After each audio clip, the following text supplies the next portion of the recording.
I'm Sharon with Dan from the Black Keys. How are you, Dan? I'm good. I'm curious, your relationship with Danger Mouse and the success of the Black Keys, at least as far as attention goes, sort of as far as I could see, and I'm not sure if it's the way you see it, came at the time where he started producing you guys. Like the attention started coming around Attack and Release, would you say? The most attention we got was starting in Brothers, really, I think. When we had the song played on the radio for the first time. That was really the thing that made the biggest difference for us. So it was our second record with Brian. And he only worked on that one song, on Tighten Up, really, on Brothers. We did the rest of the record by ourselves. Basically, my favorite place to be is the studio. I love to be in the studio. Brian's favorite place to be is in the studio. He loves being in the studio. Pat's favorite place to be is in the studio. So it's like we're basically really good friends now, and we just get to hang out in our favorite place and create music. How cool is that? Yeah, exactly. What do you do to keep it real for yourself? Like, is there anything you do to keep your head clear? Like, do you run or exercise or anything like that? I box every day. Really? Yeah. Nice. This keeps you ready for, like, any street action at the same time. Yeah, I can't wait for someone to try me. No, just kidding. I think that I can hear your influences in your music, and yet, like I hear Aerosmith, I hear the Stones, but I don't hear them done by you. I hear you, and I feel them almost, you know? Right. And well, I mean, it's an American music tradition. It's a thing. You know what I mean? It's unavoidable. We all listen to the same music, and I'm sure like the guys in. I know that. I mean, I've hung out with Robert Plant. We talk about music.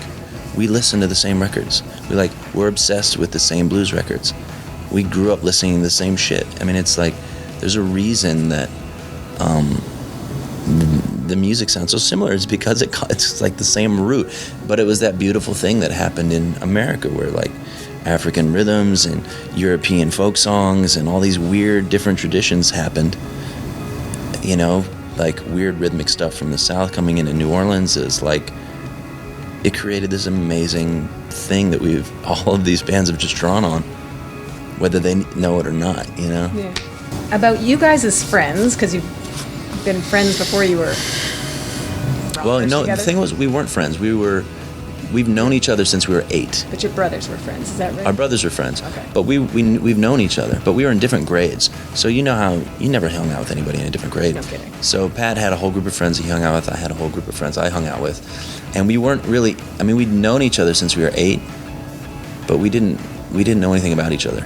And he didn't know I played music. I didn't know he played music until our brothers, who were in the same grade, who were buddies, said, Dan, you should get together with Pat and play. And his brother said, Pat, you should get together with Dan and play.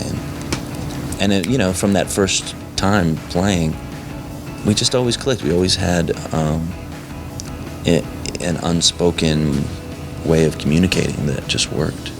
We were always able to just start playing and it just sounded like music, instead of like where I've tried to start playing with other people and it's just like a headache. It was just with Pat, it was always just, that kind of sounds really cool. Do you think that that as far as a career path in music, if you can map one, do you think that your experience what you hoped for yourself? Oh, you can't map a career in music. A career in music is 98% fail rating. You know what I mean? Yeah. There are plenty of more technically skilled musicians, way more technically skilled musicians than us, that are just panhandling on the street still. You know what I mean? Like, nothing is guaranteed. Nothing is given. And there is no formula for success. So it's like the stars have to align. It's as much hard work as it is involved, just as much luck and timing is involved. You live in Nashville, right? Yeah. And you work in Nashville. Mm-hmm. You were on the show Nashville. Yeah. Huge fan of that show. Is there any future work happening with them, do you think? I don't think so. Because it's kind of, it verges on corny-ish, because the storylines are it's catchy, like but the music is awesome. It's what people would call the guilty pleasure. Totally. But I'm friends with T-Bone Burnett and his wife, Callie Curry, who is, Yeah. a total badass. She's funny as hell, and she created the show, and she's really cool, and asked if I would be on the show, and I said sure. What is your favorite guitar chord? My favorite guitar chord. I don't even know chords. I don't know chord names. I don't know anything about guitar, really. I really don't. I know so little about guitar. Really, eh? I'm serious, yeah. That's great. No, it's great.